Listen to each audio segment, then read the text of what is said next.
Okay, welcome to another episode of the Private Practice Podcast.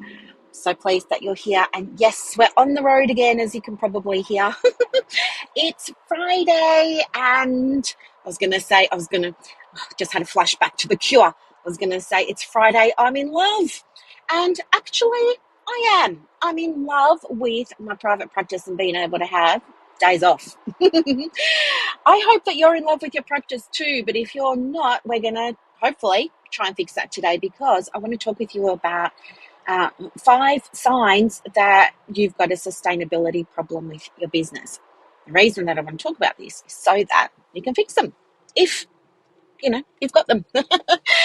Okay, so the reason this is really, really, really, really, really important is because, of course, we want to make sure that you're loving the business and that you're helping people. I know if you're listening to this podcast, you're most likely a therapist and you're most likely in business, but maybe you don't really feel like you're in a business for all kinds of reasons. Maybe the clients aren't there, maybe the money isn't there, all the things. So I feel, after working with so many women in private practice, that it could be that you might have a sustainability problem. So let me explain the 5 signs, and then you can figure out for yourself whether or not this could be what's going on for you too. Okay, so before I start, I just want to say, I'm manifesting a house at the moment. I am so excited, but this really cool thing happened, and I want to share it with you.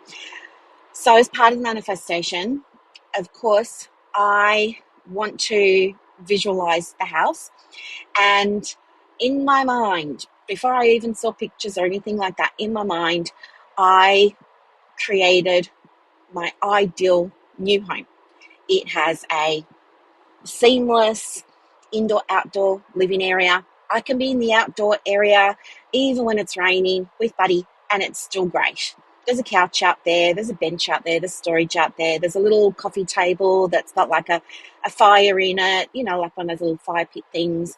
I love it so much. It's got floorboards throughout, it's mostly white, it's tonal colours. I really love boho vibes, but this is modern. It's like 2025 boho vibes.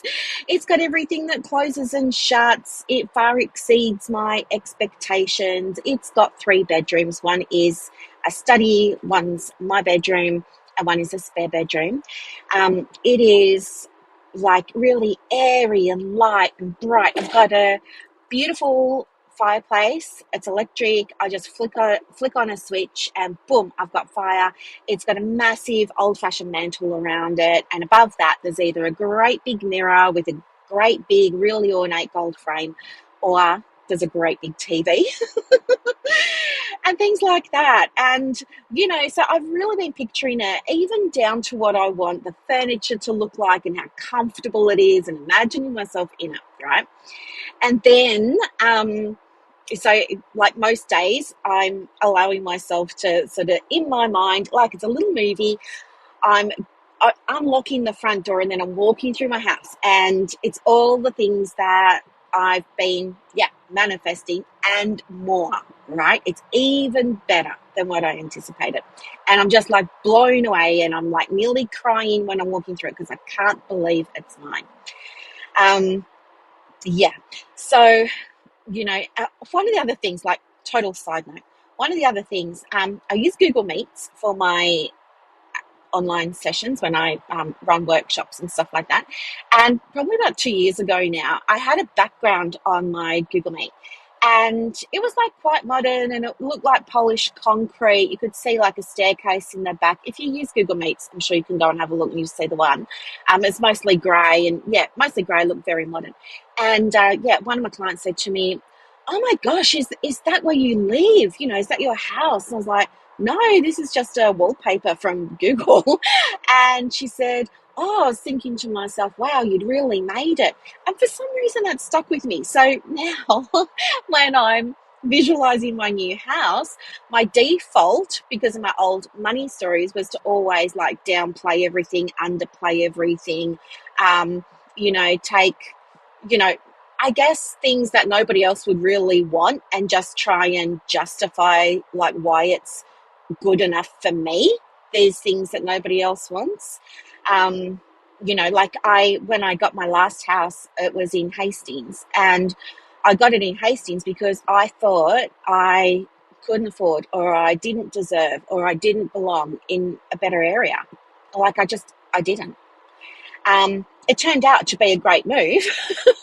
It did. It turned out to be a great move. I mean, it more than doubled my investment on the house in, how long was I there? I got it in 2014, sold it in 2019. Yeah, I bought it for, what was it, 328, I think, and sold it for 710 or 720. So yeah, I mean, it worked out great. But my my mindset when I bought it was like, I don't deserve anything good. Anywho, so I started to become aware after I went to Dalesford and had all those aha money mindset breakthroughs that I told you about previously. Yeah, I started to think, oh, like, why am I downplaying even my house? So I've started to play with the energy of allowing myself to have a house that feels like I made it. And anyway, then, the universe happens, right? And so does Meta.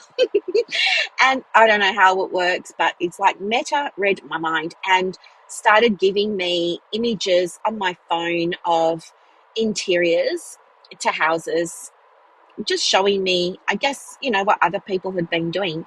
And I started screenshotting them, the ones that I really liked. Started screenshotting them. I was like, oh, that's beautiful. Oh, that's beautiful. That's beautiful.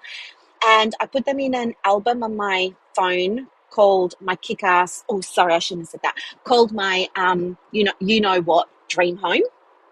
And anyway, put them all in there, loving it, loving it, loving it.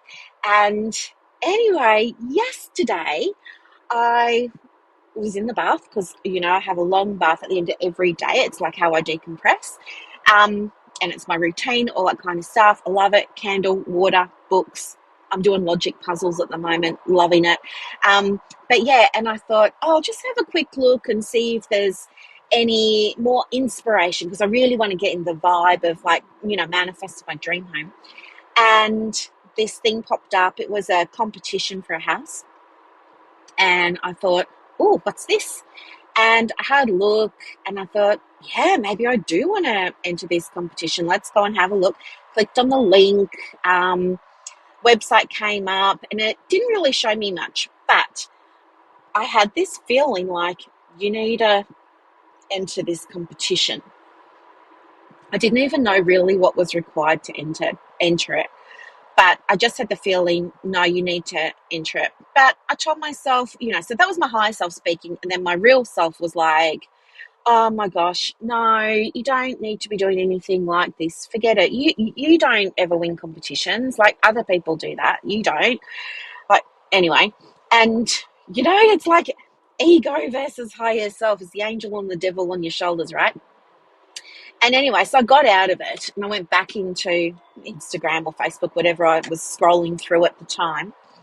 And anyway, the feeling came back and I thought, oh, okay. And I just felt compelled to scroll backwards and try and find this competition again. So then I spent, I don't know how long, back scrolling through everything, hoping, praying that this competition was going to come up, because it was an ad. So it's like, wasn't, I don't know, I think like ads kind of disappear from feeds and stuff like that versus actual content. But anyway, I stayed with it and I found it again.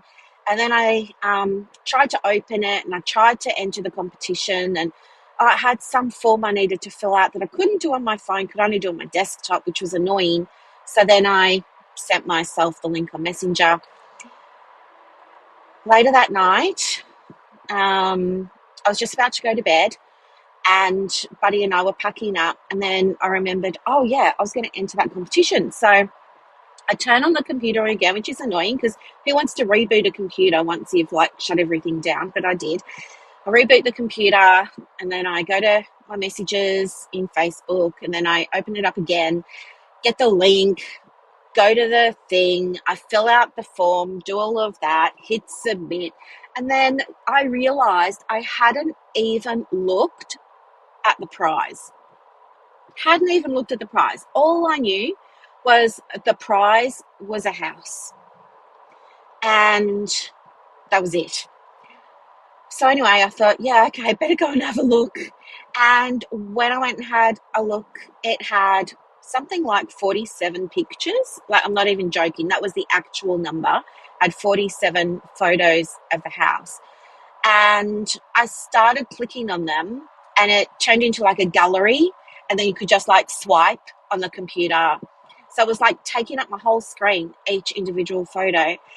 And the first photo was when you open up the front door, you see a white staircase with floorboards, with a great big mirror, with an area on the right that had a door where you could put your bags, your shoes, your coat. So it was like totally sealed off, big glass door.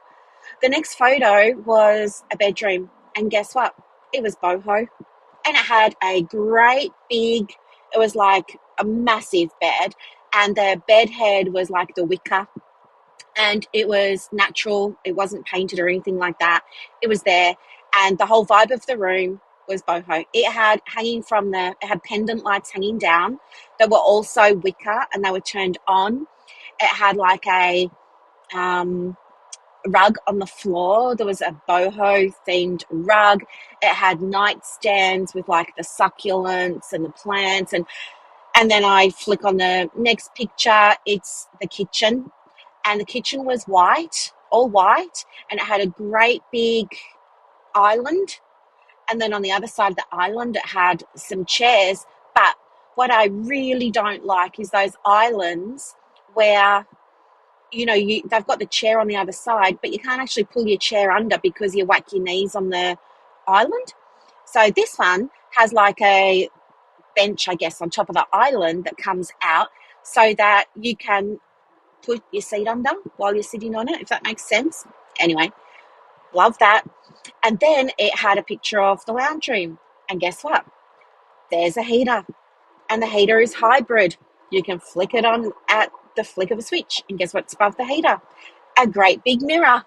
And then there's a media room. And guess what? There's a fireplace. And there's a mirror. And there's a TV. And anyway, it was just every single photo was, I want to say, like 99% the picture that I had in my mind. I kid you not. It was the picture that I had in my mind brought to life here in these photos. And I couldn't believe it. I started to cry. I got really emotional. I don't even know why. I just started crying. Happy tears. But I just felt very emotional. And I felt like, oh my gosh, maybe it really is possible. Like, my house does exist. And then I felt like, okay, the universe needed me to enter this competition. And, I'm excited for the outcome. Like, I don't know if I'll win or not. Like, I'm a realist. I understand the chances are slim. But what I'm taking from it is the universe is showing me, hey, your house does exist. It might be this exact one over here, or it could be something really similar over there. It doesn't matter. The point is, what you want exists and it's in your orbit. And now it's just been brought closer to me because it's been moved out of my mind. And now here it is into the real world. And that feels so exciting. It feels so exciting.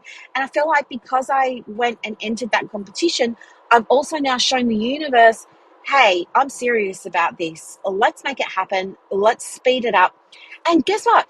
When I was looking at the photos of the house, my feeling was, oh my gosh, this is exactly what I wanted and more and better.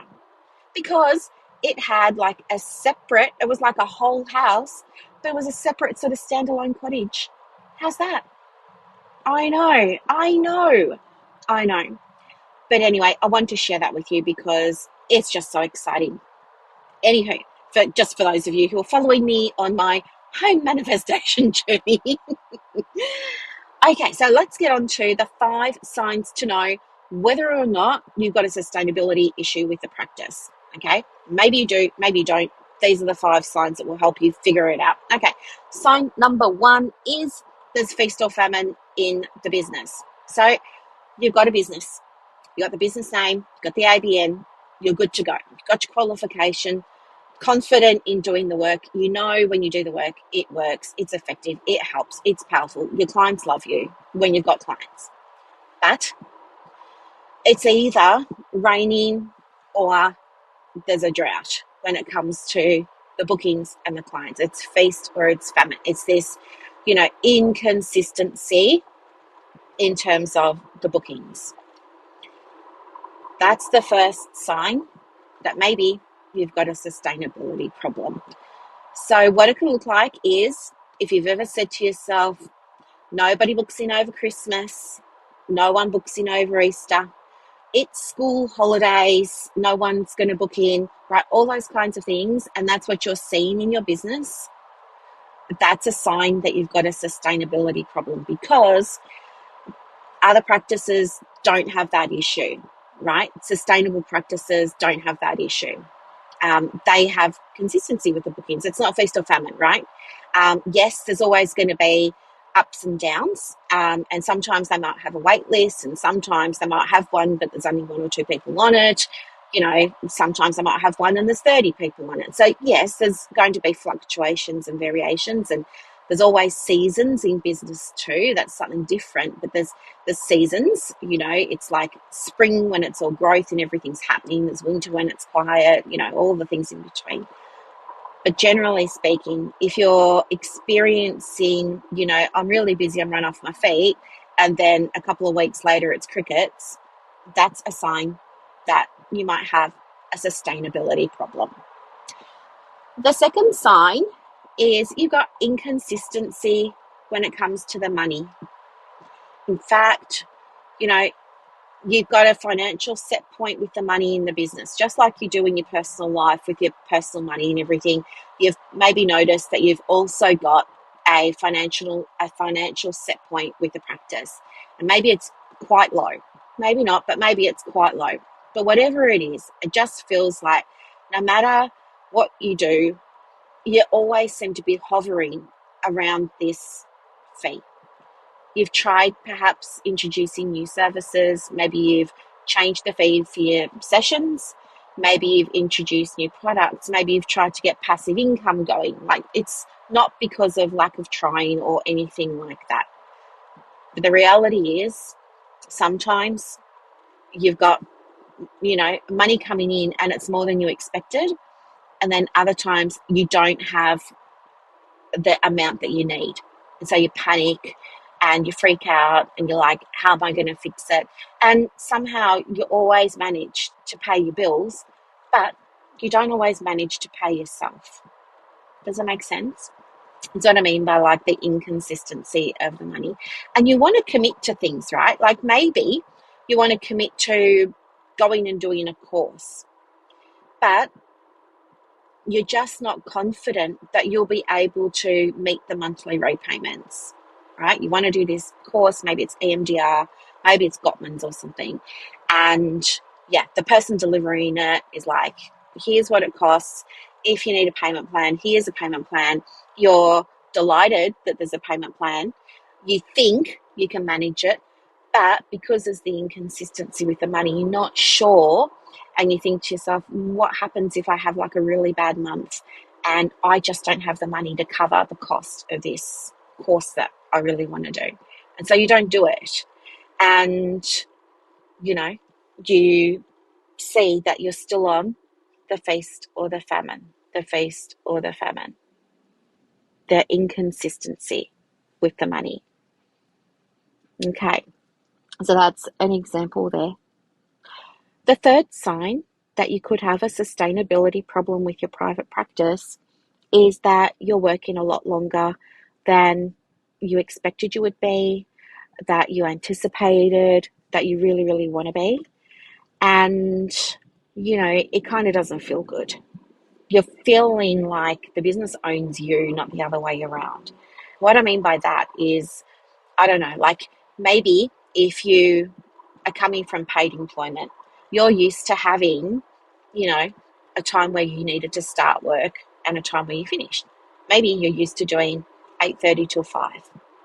And maybe you're used to like your morning routine. You get up, you do all the things, you go to the drive through and get your cup of coffee and, your smashed avocado on toast. You eat it in the car on the way down to work, and you get to work and, you say hello to everybody in the kitchen, get another cup of coffee, take it to your desk, start working, shut the computer down at lunchtime for an hour, go have your lunch, come back, do some more work. Gets to 4:30 and you start tuning out and start packing up early, watching the clock. Gets to 5 o'clock, boom, you can go home. On the way home, you're thinking to yourself about how frustrating it is that you get paid only this for the work that you do, because you've got friends who are in private practice making 3 times your hourly wage. So it kind of sucks like that, and it doesn't really feel right or fair. And you're frustrated because you don't like the way your employer does it. You feel out of alignment with the way your employer handles things. And you know that you'd rather do it differently, and that there's a better way of doing the things that they do. Maybe it's how they onboard a new client. Maybe it's how they handle cancellations, or maybe it's how they take payments, or maybe it's their philosophy in their business, or maybe it's their goals and their KPIs, or maybe it's the support they provide or they don't provide. But you drive home and you think about it, and you're really frustrated, and you ruminate about it. And the more that you do, it's like a domino effect.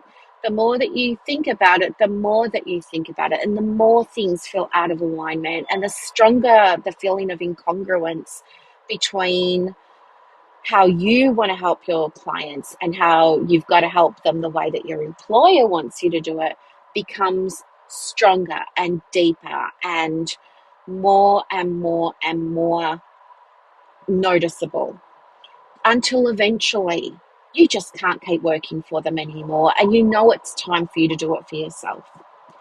And so you start making plans, and you start thinking about, what would you call yourself if you actually did go and do it on your own? What would a good business name be? Is the domain available for that, I wonder? I wonder how I can make a logo. Maybe I should look on Canva. Maybe I can make a logo on Canva. I wonder if somebody's got templates on how to make logos. Okay, I've gone and I've got my business name. That feels really exciting. And I've got my domain name. That feels really exciting. And I'm in Canva every spare minute I've got. In fact, I'm not even going out to lunch anymore. I'm staying at the office, and I'm closing my office door, and I'm clicking into Canva, and I'm eating my lunch while I'm tinkering around on Canva with brand colors and making logos. And it just feels so, so, so, so good. And then I start to think to myself, I wonder if I should make a website. So maybe I start even making a website. And all of this is happening. And then I start to think, okay, well, I don't want to quit my job because I need the money right now. So maybe I will see clients after hours. So I'll do that. So you make your website, you do it in Wix, or if you're like me, you do it in GoDaddy. And you're pretty proud of your website because, it's not perfect, but you did it yourself, right? You taught yourself how to do this. You put it together. You're so proud of it. And, you're ready to see clients. And so you say on your website what your hours are. And, within a little bit of time, people start inquiring and people start booking and stuff like that. And then you decide, do you know what? This feels really good. I've just seen 2 clients this week, and I got $160 for each of them. That's $320 I got for 2 hours. In my job where I'm paid to do the exact same work, I only get $60 an hour, $120 for 2 hours. That's a difference of $200. Why am I even at this place? And so then you start to make a plan for how you can transition out of your reliable, stable, but underpaid paid employment and go and help more people in a way that feels better because it's in better alignment with your values and who you want to help and the way that you want to do it, stuff like that.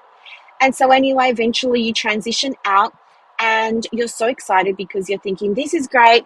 If I'm making $160 an hour, that's the equivalent of almost 3 hours of work at my other place. So I can work less and make the same, like match my old income. This is going to be awesome. And you do the sums and you figure out, hey, guess what? I only need to work 2 days a week to make what I was making at that other place working 5 days. So it feels really good. And so anyway, you start and you're loving it and clients kind of come and there's ad hoc appointments and and then there's inconsistencies with the money and then there's inconsistencies with the clients. Then you start to realize, holy smoke, I have no clue what I'm doing. And yeah, you kind of like have a little bit of a panic. You don't know what you're doing. The realization hits you. How are other people doing this? How are other people doing this? And what do they know that I don't know? And you start chasing. It's when the chasing begins. So you're going to start speaking to your mates, speaking to your friends, people that you graduated with, people in your online communities, all the people at your chapter meetings, with your membership body, all of that. And you're asking them, hey, how are you doing it? Like, how are you keeping your books full? And everybody's giving you their 5 cents and you're lapping it up because you're desperate and you go home and then you think, okay, right, this is what I've got to do. I've got to post more on social media. So you start like posting more on social media. You check your website, you go and get registered in lots of directories and you're doing all of the things. And before you know it, instead of just working 2 days a week from, well, not even 9 to 5, it'd probably be like 9 to 3 or something. Instead of just doing that, what's happened without you even being consciously aware of it is you don't have an off mode. You are on all the time. It's like somebody else might even refer to it as an obsession because it's on your mind all the time. How am I going to get a client? How am I going to pay the lease this month? How am I going to pay myself? How much longer before it all works out? What am I missing? And your default is going to be to do more things. And that default is going to be fed by you seeking the things to do. And that's going to look like you asking people constantly how they're doing it. What are they doing? Because you feel like you're missing something. And so you go to work, 9 o'clock, and you might only have one client that day. But you're busy. You're busy and no one can deny it. There's no one on the planet that can say you are not busy because you friggin' well are. You're there, you're writing captions, you're recording reels, you're posting on Facebook, you're writing and updating your Psychology Today profile, you're writing emails, do you know what I mean? You are doing. You're watching webinars. You're joining people's free workshops. You're downloading the free PDFs and you're trying to use them. You're doing. And then it gets to the end of the day and you realize, okay, yikes, it's the end of the day. I should probably pack up and go home. So you do, but it's with reluctance because you feel guilty because, hey, you've been working so hard today. You ate lunch at the computer and you weren't doing anything fun. You were working. But you're feeling guilty because you didn't get a new client today and you're not sure if money's going to come in tonight, if it's going to come in tomorrow, any of the things. So you go home and all the way home you're thinking about all the things you didn't get time to do. And so that doesn't feel really good. It's more pressure. And you go home and then maybe you make yourself dinner and stuff like that. And maybe if you've got a family or a partner or you're living with people, they're probably wanting to spend time with you. They're probably wanting to have dinner with you and, watch Netflix with you and stuff like that. And you feel kind of annoyed because they're taking up time that you could be working on the business. And you feel guilty that you're feeling annoyed or resentful that you've got to sit there in front of, you know, um, watching Nine Perfect Strangers on Prime because the family wants your company. So you can't even concentrate on the film that you're watching with them all. And so your mind is thinking about the email that you've got to write. It's thinking about the posts that you've got to make for tomorrow. It's thinking about, should you start a YouTube channel? Should you start a podcast? Should you do all of these other things? And so you're not even really, you're present in your body, but you're not present in your mind. And then soon enough, your family start to feel it, right? And then you end up saying, oh, I'll be back in a minute. And you make an excuse to leave the room and off you go, and you're on your phone or you're on your laptop or you're going to your study and you boot up the computer because you're just going to do something really quickly. But before you know it, you lost track of time and you're working again. And eventually you've got to go to bed. So, you go to bed annoyed again because even sleep is an inconvenience because it's robbing you of getting a client. It's robbing you of making money that the business needs you to be making, right? So go to bed, and instead of going to bed happy and smiling and relaxed and joyful and, hopeful and optimistic and all those sort of nice things, you're going to bed thinking about all the things you didn't do today, all the things you've got to do tomorrow, questioning yourself, wondering if this is ever going to work, and all those kinds of things. So, yeah, while you thought you could work less and make bucket loads more money, helping the right people in the way that they actually need to be helped and want to be helped, what's happened is you've swapped your 9 to 5 for a 24/7, and it's not yet paying off. If that's happening to you or something similar, right? Might not be exactly the same, but maybe it's something similar-ish. You've got a sustainability problem.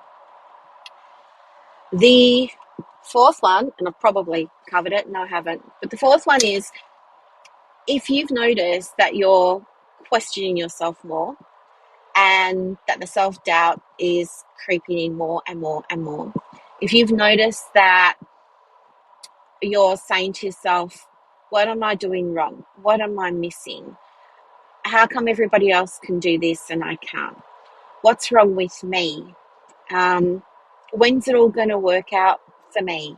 If you're thinking all those kinds of things, it's possible you've got a sustainability problem. It comes about because you think that the solution is doing stuff, right? Doing more stuff. It's our default. We always, and it's happened to me too. That's why I know it. Back when I was, okay, so remember when I said to you, like, I'd been in the medical clinics for a long time, the bulk billing medical clinics for a long time. And I never really had to worry about a referral, like literally no word of a lie. I would just, grab my wallet and my keys and my mobile phone. I would go to work and, I'd walk in to reception. I got behind reception. There were these, plastic in trays. Mine was on top and it would always be full of paper referrals that doctors had written the day before. And then I would go and I would ask the girls at reception, which room am I in today? Because I was always in a different consulting room. I'd find out which room I was in, go to the consulting room, turn on the computer, open up the diary, it would be full. I never really had to worry about that. So I thought that I was in private practice and I thought that I was being successful. Anyway, it wasn't until I moved out of there, and you'll remember that whole story. If you don't, it's in previous episodes. If you want to hear it again, let me know and I'll retell it, no problem. But anyway, so I moved out of there and went and got a serviced office, Quest Building in Frankston. That was my very first place. And yeah, I was out of sight, out of mind. all kinds of issues because I realised couldn't do bulk billing anymore, needed to charge. It was a nightmare. I messed it up. I had no clue what I was doing, all of the things. And my diary was not sustainable. It was hit and miss. It was ad hoc. Um, and yeah, I thought the solution was doing. And I was doing so much that in my community, I had been nicknamed the implementation aider, like the Terminator, but for implementing. So I get it. If you feel like, yeah, that's you and that you're doing, like I get it. It happens to us all, right? Because we don't know any different. We don't know any different. And so when you're doing all of the stuff and you're working longer than you anticipated and stuff like that, what ends up happening is it's not working. And so because there's an absence of understanding why it's not working, the only thing that you can do is look at yourself. And so that's where the doubt comes in. And that's where the imposter syndrome comes in. Maybe I'm a fraud. Maybe I wasn't really meant to have a private practice. Maybe I should go back to my paid job. Maybe I made a mistake. I'll just give it another month. All of that. And that affects the actions that you take and the things that you do, but it also affects the results that you get in your private practice. And so if that's you and you're doing all of the things, and now on top of that, there's all of this self-doubt coming up, then that's happening because you've got a sustainability issue. All right. And then the last thing is, the last of the 5 signs that you might have a sustainability issue is if you're feeling like you're in hustle mode. Sustainable practices don't have a hustle mode, unless they're maybe in launch. Maybe they're, I don't know, maybe they're going to have a big retreat for their clients, or maybe they've created a course for their clients or something like that. Then, of course, in those sort of stages of the business and stuff like that, when they're launching stuff, yeah, they're going to be busier than usual. But generally, they don't hustle. Successful private practice owners don't hustle. And the reason that they don't is because everything is consistent. They've got stability. They're not doubting themselves. They've got systems in place that support them, that pay them, that support the clients, that bring clients to the business, that attract referrals and all that kind of stuff. So those business owners don't hustle. They spend more of their time working with their clients than they do working on the business, than they do marketing, like actively marketing, I would call it. Like, you always have to market, don't get me wrong, but there's a difference between active and passive marketing, right? They do more passive marketing. So if you're feeling like you're in hustle mode, and maybe that looks like putting pressure on yourself to get another reel out there, or putting pressure on yourself to, I don't know, get another client, do another thing to get a client, do another thing to get the money. Like, it's that, forward moving pressure. It's energy that's driven by scarcity mindset, fear mindset, lack mindset, all that kind of stuff. If you're in that hustle mode, then that's absolutely a sign that you've got a sustainability problem with the business. So, yeah, as I said, like, a business that's sustainable just doesn't have those things going on. It just doesn't. It's like calm. It's really calm. And again, I'm not saying that it's perfect.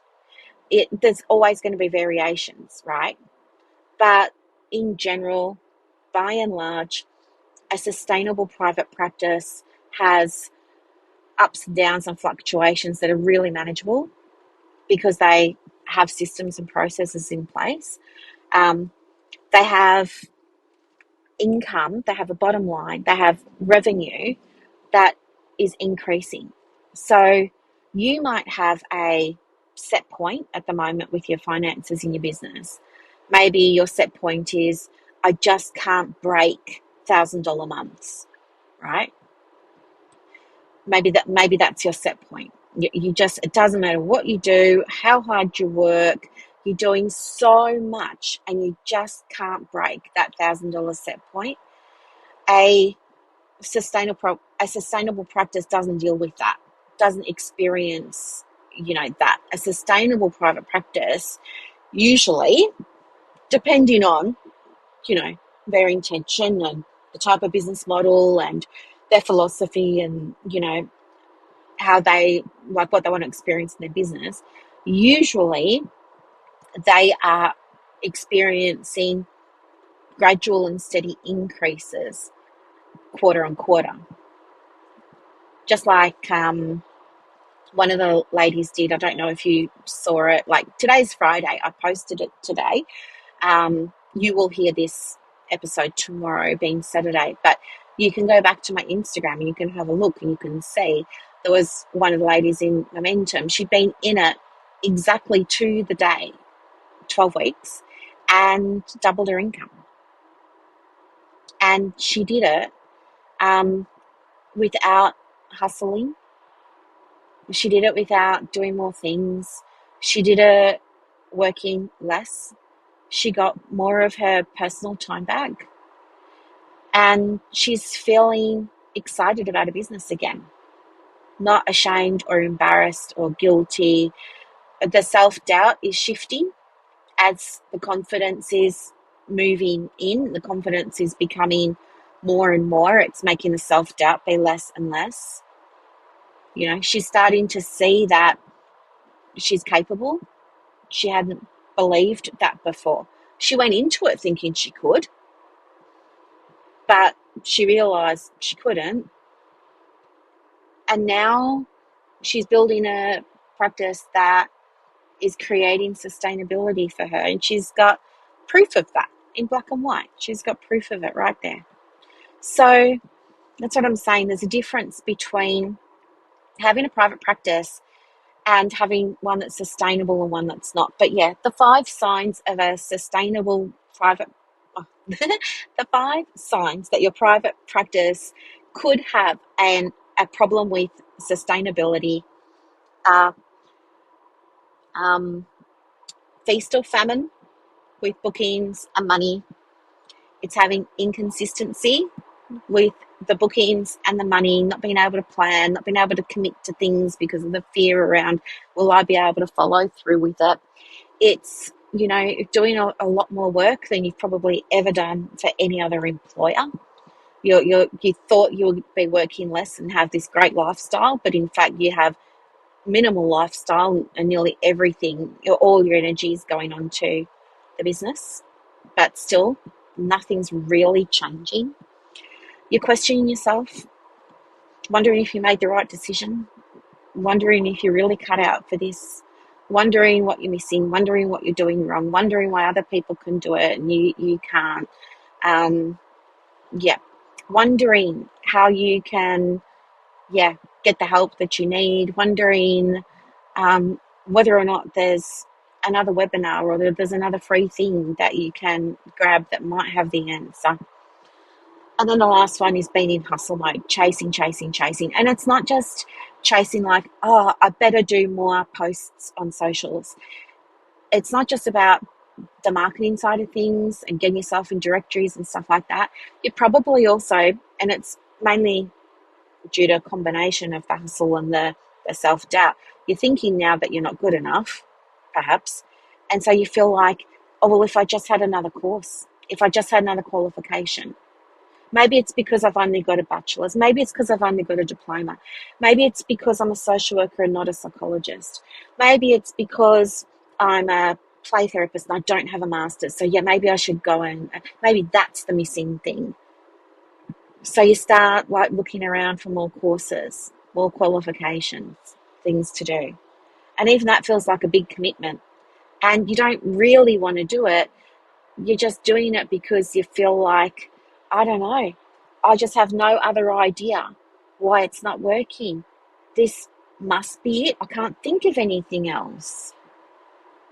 I want you to know you can have a sustainable practice irrespective of the level of qualification or the PD that you've done or any of that, right?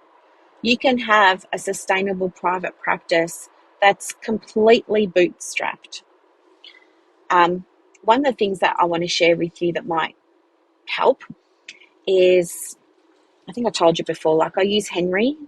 I'm a private practice. I use Henry for everything now. Henry is spelled HNRY for those of you who haven't heard it, but it's online. It's for Australia and New Zealand, and it's for people in business. It is like, I don't know, a platform that does all your, it's a team of accountants and bookkeepers. They do everything pretty much. Okay. It replaces your current bookkeeper, your current accountant, your Xero, your QuickBooks, your My, it replaces all of those. It's capped at $1,500 a year, irrespective of if you have to have quarterlies done. They do your quarterly tax prep, and then they pay the tax on your behalf. They using money that they've deducted from payments. Anyway, you can go and check it out. But anyway, one of the things that they've got is an app, and on the app it gives you a bar chart that shows you month on month what your income was. So it shows you what your profit was in one color, right? So that's one vertical bar. And then right beside that, in another color, it's got a bar for your expenses, like your costs. And then it's got a green line, green wiggly line that connects all of the bars that shows, what your profit was. So one's revenue, one's revenue, one's expenses, and the other one's profit, right? When I first started seeing this visual of my money, I was like, holy smoke, I had no idea when I compared my revenue with my profit with my expenses, like what it all looked like. And I knew I wanted to reduce my costs, which I thought I'd already done. But seeing it in black and white or in a coloured picture made me realise there was still a lot of room for improvement. And I made it a focus for my next quarter that I would reduce the costs of doing my business as much as I possibly could. I know it's never going to be zero. You're always going to have expenses, right? Even Henry's an expense. Like, I get that. So you're always going to have expenses, but I wanted to get it as low as I possibly could. Last month, right? So I know this because like the bar chart it gets updated every single day, but it's the 4th or 5th of June today. And the other day I was looking at my chart and it showed for May, and my revenue was only a couple of $100 different to my profit. That meant that almost everything I made in my business in May was profit. It's almost unheard of. I haven't done it yet, but as I'm just saying this to you now and I'm sharing it out loud, I'm thinking maybe I should go and look at the percentage of what my costs were last month to my profit and my revenue, and just see, and maybe even look at what it was on previous ones and maybe do an episode on that for you. But the thing is, when you're in private practice, you can have a private practice that runs lean. And most of the income can be profit. You don't have to be spending bucket loads of money. But anyway, I don't know how I got onto that. I've totally lost my train of thought. I've totally lost my train of thought.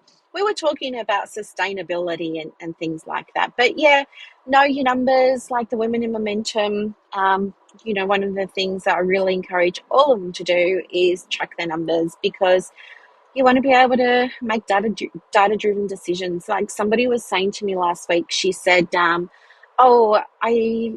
was really looking forward to coming along to the 90-day planning session, but I can't because I've got clients, which is a good problem to have. So she couldn't come because she had clients. She asked me if it would be recorded. I said, yes, absolutely. I'll send you a link when it's done. And then she said to me, I still want to do a 90-day plan. Um, what do you need? And so I said to her, well, can you flick me over your last 90-day plan and let me know how you went with it? Like what worked, what didn't, what was ticked off, what wasn't, what were the results, all of that. So she has a look at the plan and she sends it over to me and she's like, um, oh my gosh, I didn't even realize I've done everything that was on my plan. I've done everything. So now I kind of don't know what to do. I guess I'd really like some more clients. So maybe I should just focus on that. But if you've got any ideas on what I should be doing, let me know. And I said to her, well, we're not just going to guess. Of course you want more clients, but we're not just going to guess. Like, can you flick me over your KPI tracker and I'll have a look at it and I'll be able to know pretty quickly what we need to focus on for the upcoming quarter. So she said, yeah, sure.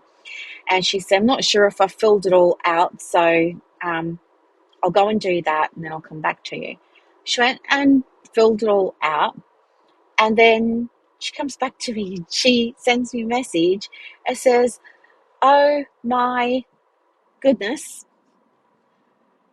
I've just done my KPI tracker. Brooklyn, I've doubled my income. She hadn't even realized that she doubled her income in 12 weeks. She hadn't even realized. And she was blown away. And I wrote back to her and I said, oh my gosh, I'm celebrating. I'm like, this is so good. I'm celebrating with you. I'm celebrating with you. Like, tell me, like, what results had you been expecting? She said, hang on, let me show you. And then she sent me a screenshot of her numbers and absolutely it showed that, yeah, she doubled her income. Um, and then she said, I said to her, yeah, I was just wondering, like, before you did this, where was your mind? Like, what were you thinking?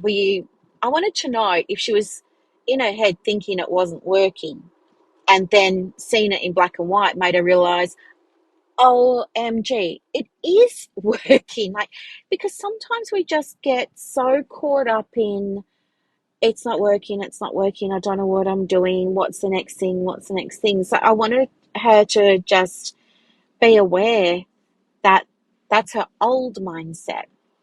And now maybe with this new awareness that it is working and she is capable and she can do it, I wonder if we can double her income again. I know. And then I was like so excited. I was so, so, so excited. And then today, like I'm driving here. So I've just come down to Phillip Island for like a little bit of a drive. And I want to go have a bit of a look around, some cool stuff here. I don't get to come down here that often. So anyway, and I was thinking to myself how cool it was. Like, imagine having the realization that you were able to double your income in 12 weeks. And I was thinking about how awesome it was, but I was thinking about it from the mindset of being her business coach. And I realized, well, hang on, what if it happened to me too? What if I also tripled my income in 12 weeks? What would that feel like? And I just felt like, yes, I want that. But then I was like, could I do it? I don't know. Can I? Is it possible? Could I? And straight away, I understood what it's like for my clients when I say to them, here's a strategy, here's a technique, try this, try that. They're wanting the outcome, but they're thinking, I don't know, can I do it? Am I capable? Will it work for me? They have the doubt. And yeah, that's what came up for me too. And that helps me, I guess, reconnect with them and meet them where they're at, which is so, so, so important. But I've decided, she doesn't even know it yet, but I've decided that based on what she said, I've decided I want to have a go at tripling my income in 12 weeks. um, so it's not going to be something that I do right now. Because, again, if you've been listening for a little while, you'll know that one of the things that I'm doing at the moment is I'm doing a I'm almost two-thirds of the way through a 90-day plan for manifesting $100 in the $100, 100K um, in a quarter in the business again. So yeah, I think I'm on month 2 of 3 months, and I'm up to day I think 26 on month 2. So I've got like a month and a week to go or something like that. So anyway, I'll finish that one first. But it's in my awareness now that I want to have a go for me of doubling my own income in 12 weeks because I feel inspired by her results. And if she can do it, that's proof that I can do it, right? The way she's been able to do it is a few things. It was about recognizing she needed help and allowing herself to actually get it and finding a way to get it. Because here's the other thing, like when people join Momentum, they're not millionaires. They don't have bucket loads of money. They got to figure out how they're going to pay for it. And of course I meet them halfway, and I've got, reduced payment plans and stuff like that. Like they can start for 275 a month for the first 6 months, right? So it's about not even 2 session fees. And they certainly all make enough money um, within the first little while of being able to repay that, right? It's never been an issue. What was I going to say? Yeah, so it was by allowing themselves to actually get the help. And then it was by trusting the process. Then it was by implementing. Then it was like checking in, getting help. Am I on the right track? Is this working? But the reason that we track the data and the reason it's so important is because it eliminates imposter syndrome when you can see your results, like what's happened for her. And, the other client that I told you about that had, she was celebrating a couple of weeks ago that she had an increase of 29% in her income. So she wouldn't have realized that if I hadn't said to her, show me your numbers. So, yeah, numbers are really important. And you don't have to track things that are complicated, and you don't have to use spreadsheets, and you don't have to do that. Like I've got ways. I've got ways. I'm a visual person. I love a chart. So I give them options of how they can track. But it's the tracking that really helps. And then when you've got that, identity shifts happen, mindset shifts happen, um, you know, doors open, abundance starts to happen. Do you know what I mean? But yeah, so this episode today was about how to know if you've got a sustainability issue with your practice. 5 of the signs are the feast or famine, the inconsistency with the finances, working longer hours, doing more things, being really busy, but still not seeing a, you know, good shift in the bookings, the clients, the inquiries, the revenue, being able to pay yourself, all that kind of stuff. It's an increased awareness of self-doubt, of the self-talk. I'm not good at this. It's been defensive. It's been combative. It's been triggered. It's been argumentative. It's been, this won't work for me. Yep, tried that. It's having that fixed mindset, that closed mindset. Um, and it's about feeling like you're constantly chasing. It's about feeling like you're missing something and it keeps you in that hustle mode. They're the signs that you don't have a sustainable practice and that therefore you've got a sustainability issue. So, yeah, I hope this is helpful in terms of helping raise your awareness around what could be going on. You don't need to be doing more things.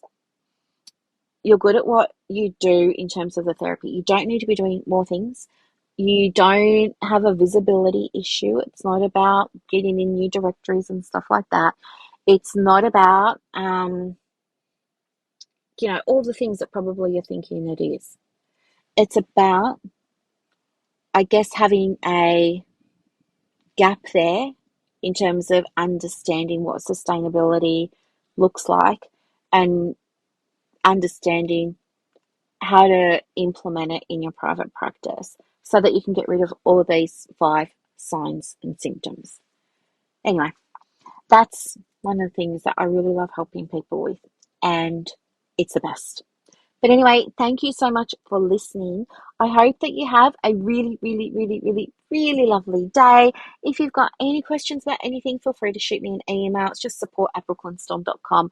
Or leave a comment on the podcast, or, track me down on socials. I'm more of a Facebook person. It's Brooklyn Storm on Facebook or Instagram at the Private Practice Coach. Okay. You can also go and visit the website, brooklynstorm.com, where if you want to, you can get some help with a free 15-minute business strategy consultation, or you can go and find out, what's available in terms of support to get you out of this sort of rut that you might be finding yourself in, if you are indeed in one. Okay, have a beautiful day. Talk to you soon.